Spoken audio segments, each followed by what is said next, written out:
the within our environment.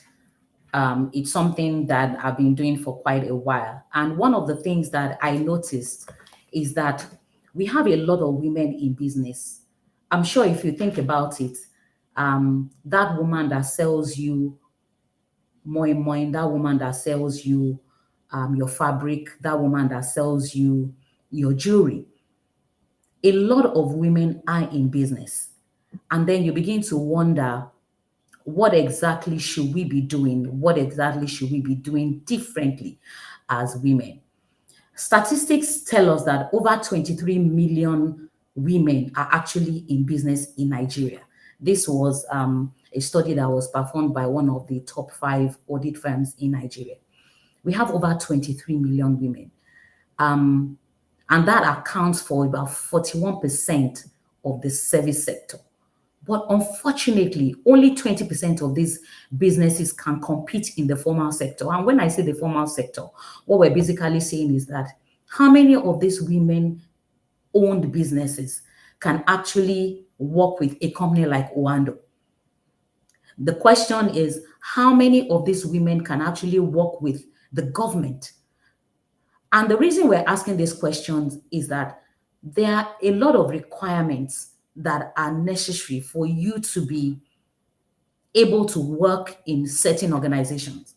For example, in Oando, for every business that registers with us or that would be awarding any contract to, there's a due diligence process that you have to go through.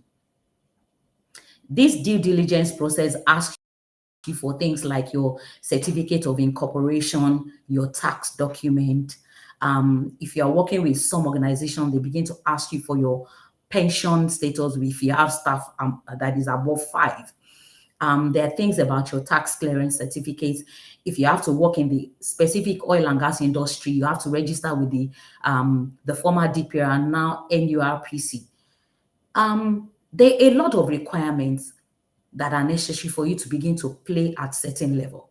So like I said, only 20% of this 41% that accounts for 23 million women are able to operate in the formal sector. And let me shock you, only just about 12% of these women are able to become directors on board of corporate organizations. Like I said, if you think back, from the water you drink at home to your shopping, your food, your groceries, if you think about it, more than 70% of the people that provide these services to you are women. And one of the things I've also seen is that even when a woman has set up a business and she has called it all the fancy names, maybe like Rosary and Apple for the sake of argument, when you then ask her for her bank details, most often than not, she sends you her personal account.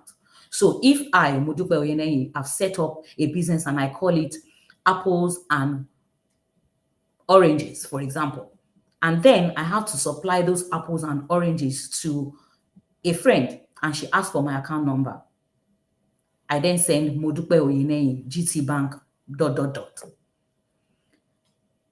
And when you have a structure like this, it is almost impossible for you to play at certain level within the industry that you are in. And so today, we'll be looking at those things that women can begin to do differently. We're going to be looking at how we can be very intentional about how we run our businesses. How do we bridge these gaps?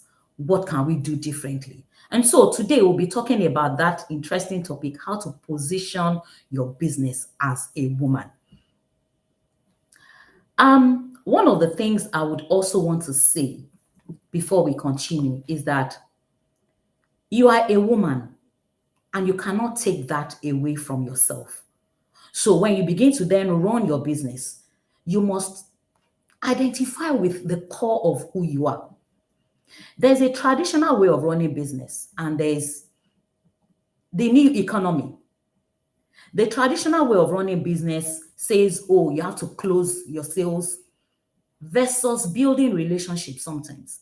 The traditional way of running business says, Oh, you have to make profit, you have to make profit.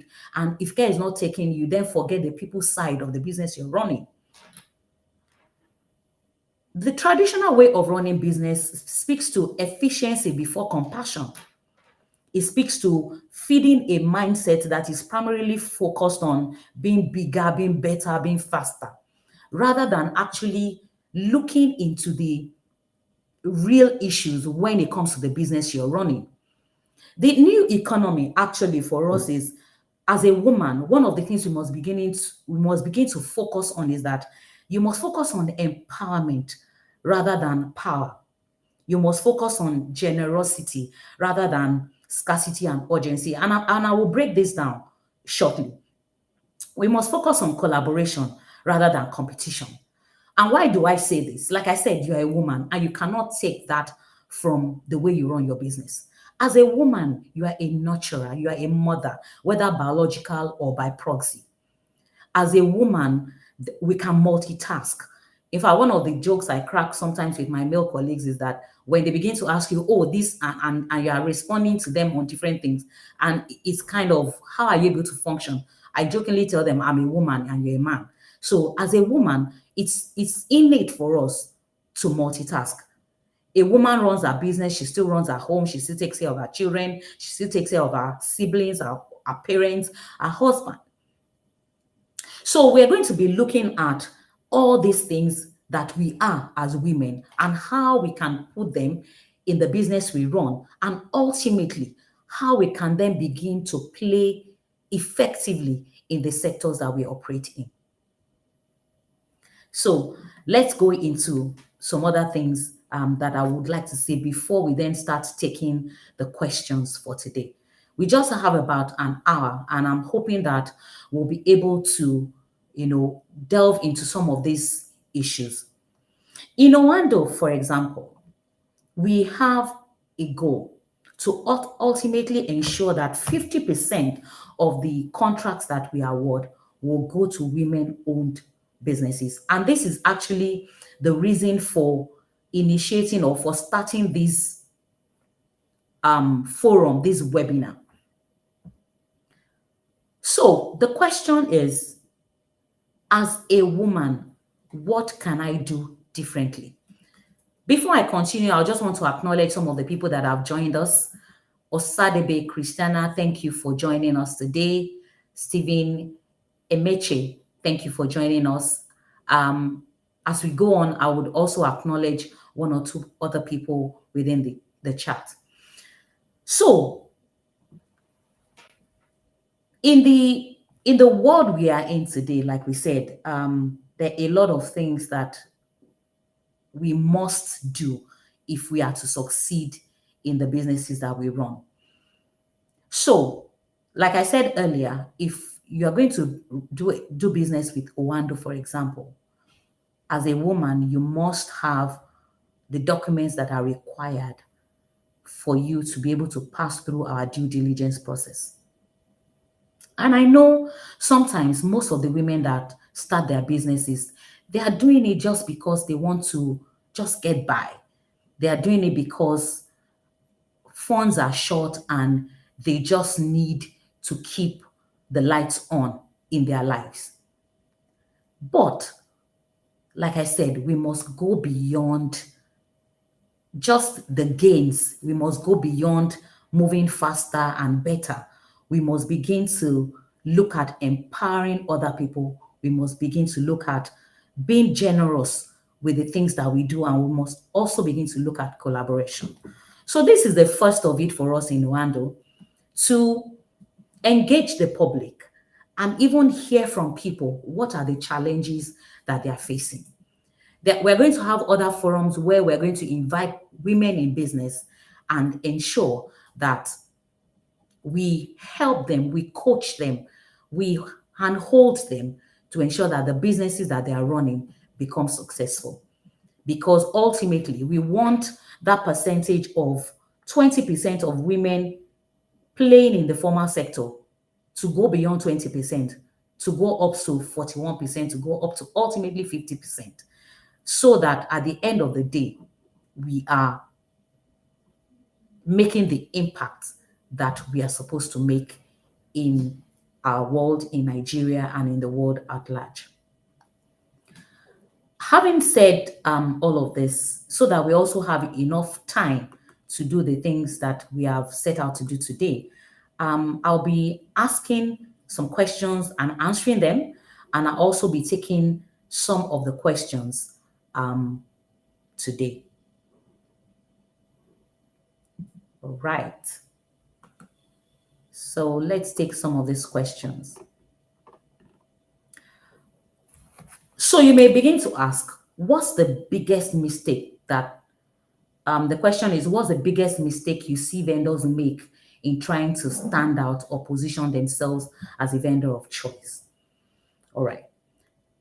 For me, as the head of supply chain and services, one of the biggest mistakes I see people make is that they don't focus on the things that can ensure that they last over a period of time. As a woman, you must begin to see that your business must outlive you. If the business you are running today as a woman, if you are out of town or if you are on a sick leave, your business cannot run, then you are doing something wrong. If you cannot be out of town and still ensure that your business runs smoothly, then you need to sit back and ask yourself, what are the things I need to put in place? And I understand perfectly that these things cost money. So we're going to start with the very first thing. One of the biggest mistakes I see women make is that they don't have a proper incorporation for their businesses. Yes, you must have a proper incorporation with the CAC. You can register as simple as a business name registration. That's something you can do. What the business name registration does for you is that it also helps you with the fact that you're just starting.